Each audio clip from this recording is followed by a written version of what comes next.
In this episode, we begin with a part of security work that sounds administrative on the surface, but is actually one of the main ways a security team turns technical findings into real action.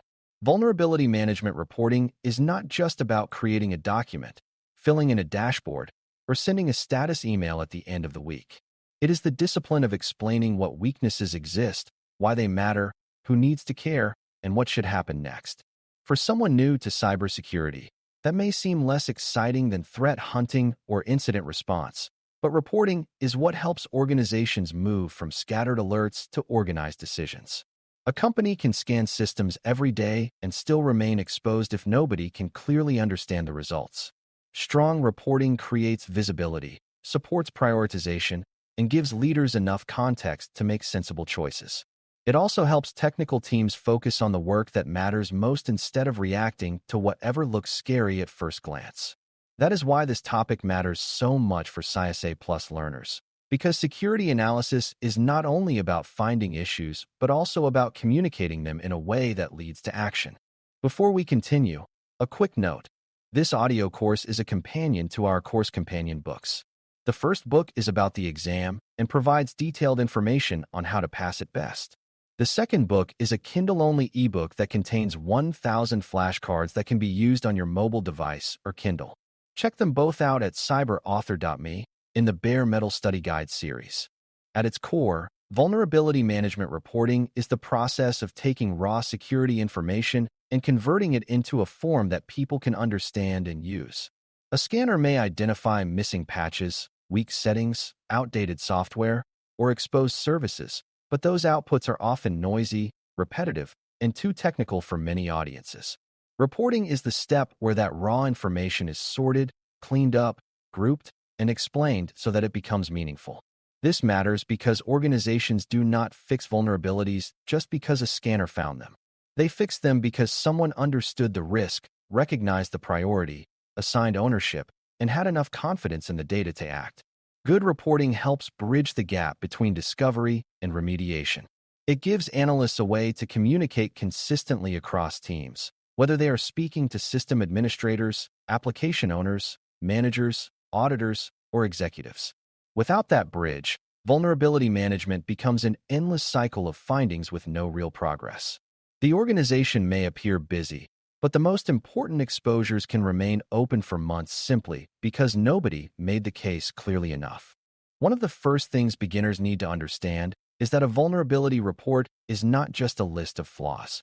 A list can be useful as a starting point, but reporting becomes valuable only when it adds meaning around the data. That means identifying what the issue is, where it exists, how widespread it is, and what impact it could have if ignored. A useful report also explains how confident the team is in the finding, whether the issue is already known, whether it is newly discovered, and whether it affects systems that are especially important to the business. When people confuse reporting with dumping scanner results into a spreadsheet, they usually create documents that are technically correct but operationally weak. Readers may feel overwhelmed by the number of entries and miss the few issues that truly need attention. Strong reporting reduces confusion rather than increasing it. It helps the audience separate urgent problems from routine maintenance. The goal is not to impress people with volume or jargon.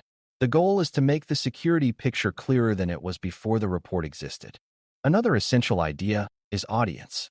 The same vulnerability data may need to be presented in very different ways depending on who is receiving it. A system administrator may need host names, affected software versions, severity ratings, and due dates for remediation. A manager may need to know which business units have the most overdue issues, where response delays are happening, and whether service targets are being missed. An executive may only need a high-level summary of exposure trends, major risks, and whether the organization is improving or falling behind. If a report is too technical for leadership, the message gets lost. If it is too vague for technical teams, they cannot act on it. Good analysts learn to translate the same reality into language that fits the audience without changing the underlying facts. That translation is a core reporting skill, not a soft extra. Security work often fails not because the data was missing, but because the data was delivered in a form the audience could not use. Effective reporting meets people where they are and gives them the level of detail they need to make decisions or take action. A solid vulnerability report usually contains a few core elements, even if the format changes. It should identify the scope of what was reviewed so the reader knows what the report covers and what it does not. It should describe the findings clearly enough that the issue can be understood without advanced guesswork, including what asset or group of assets is affected and why the issue is considered important. It should also communicate severity, but severity alone is not enough. Many reports include severity labels such as low, medium, high, and critical, yet those labels mean very little if they are not connected to business context. A critical issue on an isolated lab system may deserve less immediate attention than a high issue on a public-facing business platform. That is why good reporting includes context such as internet exposure, data sensitivity, system importance, exploit activity, and whether compensating controls exist. The report should also make ownership visible by showing who is responsible for review or remediation. When these elements are missing, people spend more time asking clarifying questions than actually fixing the problem. Severity scoring is helpful, but beginners should be careful not to treat it as the whole story. Many organizations use the Common Vulnerability Scoring System, CVSS, as part of their reporting because it offers a common way to describe how serious a vulnerability could be. That can be valuable because it provides consistency, especially across large environments with many assets and many different types of findings. Still, a score is only one input. A vulnerability with a high CVSS score may not be immediately dangerous if the affected system is isolated, heavily restricted, or already protected by other controls. On the other hand, a medium-rated issue may deserve urgent attention if it affects an exposed internet service, a critical identity system, or an asset holding sensitive customer data. Good reporting helps the reader move beyond the number and understand the real operational risk. Analysts should avoid presenting scores as if they answer every question. The score helps start the conversation, but the report must carry the conversation forward by explaining why this issue matters here, in this environment, at this time. Prioritization is one of the most important jobs a vulnerability report performs. Most organizations have more weaknesses than they can fix all at once, so reporting has to support choice. That means helping the reader see which issues need immediate remediation, which can be planned into normal maintenance cycles, and which require monitoring rather than urgent change. Good prioritization looks at more than technical severity. It considers exploit availability, known attacker interest, asset criticality, exposure level, business dependency, and the effort needed to reduce the risk. This is where reporting becomes a decision support function rather than a simple record-keeping exercise. If a report merely says that hundreds of critical vulnerabilities exist, that may sound dramatic, but it does not help anyone decide what to do on Monday morning. A better report shows the small set of issues that most increase risk right now. It may also highlight bottlenecks, such as a delayed patch process or a recurring software platform with repeated findings. Prioritization gives direction, and direction is what keeps vulnerability management from turning into endless, unfocused cleanup. Trend reporting is another essential concept because a single snapshot can be misleading. If a report only shows current findings, leadership may not know whether the organization is improving, stagnating, or getting worse. Trend information helps answer questions such as whether critical vulnerabilities are being closed faster than before, whether a particular department keeps accumulating overdue findings, or whether newly discovered issues are outpacing remediation efforts. This broader view helps security teams tell a story over time rather than just describing one moment. Trends can reveal whether process changes are working, whether staffing problems are hurting remediation, or whether certain technologies repeatedly create exposure. For beginners, it is helpful to think of a trend as the difference between a photograph and a movie. A photograph shows what exists right now, while a movie shows movement, direction, and momentum. Strong reporting usually needs both. The snapshot tells the reader the present state, and the trend tells the reader whether the present state is likely to improve without intervention or whether it is moving in the wrong direction and needs attention. Accuracy is just as important as clarity. A report that is beautifully written but technically wrong can damage trust very quickly. Vulnerability findings sometimes include false positives, duplicate records, stale results, or issues tied to assets that no longer exist. If those problems are not cleaned up before reporting, the audience may lose confidence in the whole program. Technical teams may start ignoring future reports because earlier ones sent them chasing issues that were not real.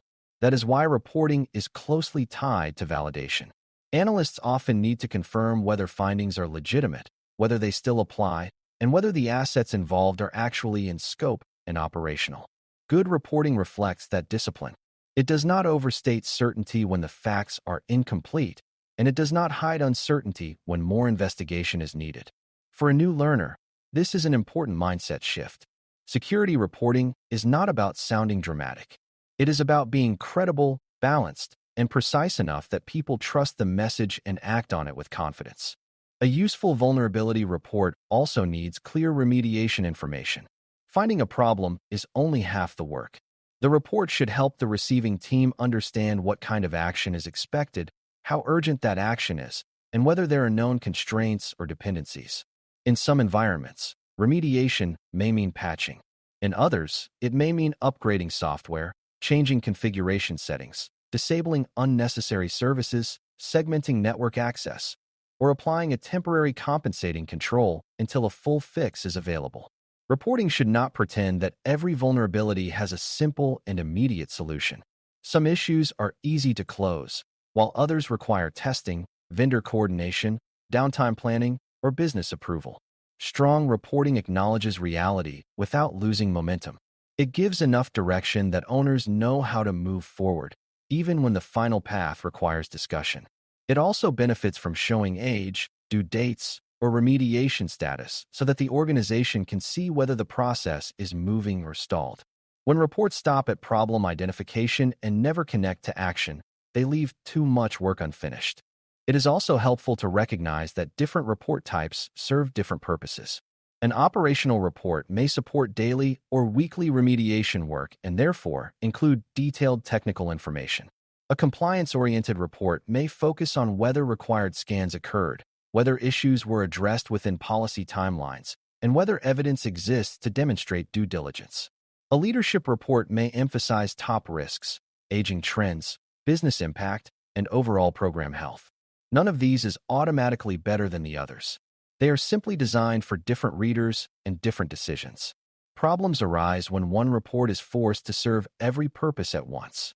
A document that tries to satisfy engineers, auditors, managers, and executives equally often becomes crowded and unfocused. Effective vulnerability management reporting usually means creating the right level of summary for the right audience, while keeping the underlying data available for those who need deeper detail. That layered approach helps keep communication efficient. It also shows maturity, because the security team understands that reporting is not a single product, but a family of communications built around the same underlying truth. Language matters more than many new analysts expect. Technical accuracy is essential, but wording influences whether people understand the message and whether they feel equipped to respond.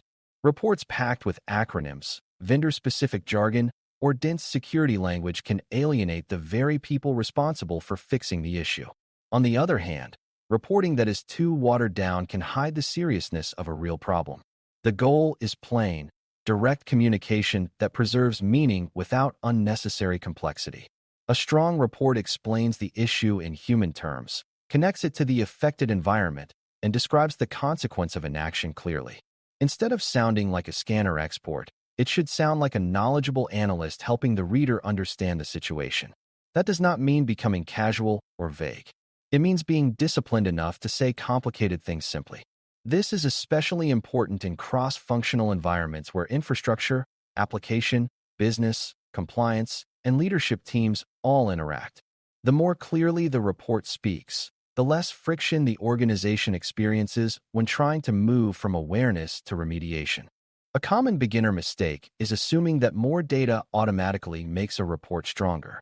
In practice, too much detail can bury the main message. If the first page of a report overwhelms the reader with hundreds of rows, unexplained ratings, and unclear abbreviations, the report may fail before anyone reaches the key findings. Good reporting uses selection and emphasis. It highlights what most needs attention, explains why, and then provides supporting detail where appropriate. Another common mistake is treating every unresolved issue as a sign of failure. In reality, vulnerability management is a continuous process, and some level of open findings will almost always exist. The question is whether the organization understands those findings, prioritizes them rationally, and manages them within acceptable timelines. Reporting should reflect that mature view. It should help people see progress, backlog, risk concentration, and operational blockers without turning the report into a blame document. Security teams get better results when reporting drives accountability with clarity and fairness rather than fear. People are more likely to engage with a report when it helps them solve a problem instead of simply making them look bad. Imagine a simple example involving a company that runs a public customer portal, an internal finance application, and several employee workstations. A weekly scan finds outdated software on all three groups of assets. A weak report might present 30 pages of raw findings and mark them all as high priority, leaving every team equally alarmed and equally unsure where to begin. A stronger report would separate the findings by business relevance, explain that the public portal has internet exposure and handles customer interaction, show that the finance application has sensitive internal value even though it is not public, and note that the workstation findings are important but less urgent in the current context. It would also identify ownership, indicate whether fixes are already planned, and show which items are overdue. That kind of reporting helps the organization act intelligently rather than react emotionally. It does not hide any issues, but it does frame them in a way that supports sequencing and resource allocation. This is what vulnerability management reporting essentials really means in practice. Clear communication, useful context, and a strong link between security findings and operational decisions. By the end of this discussion, the most important takeaway is that vulnerability management reporting is not clerical overhead attached to technical work. It is a core part of how security programs create awareness, support prioritization, build accountability, and reduce risk over time. Good reports help the right people understand the right issues at the right level of detail, and they do so with enough context that action becomes possible. They balance clarity with accuracy, severity with business relevance, and summary with supporting detail. They also reveal whether the program is improving, where remediation is getting stuck, and which exposures deserve the most attention now. For a new CySA Plus learner, that is the mindset to keep.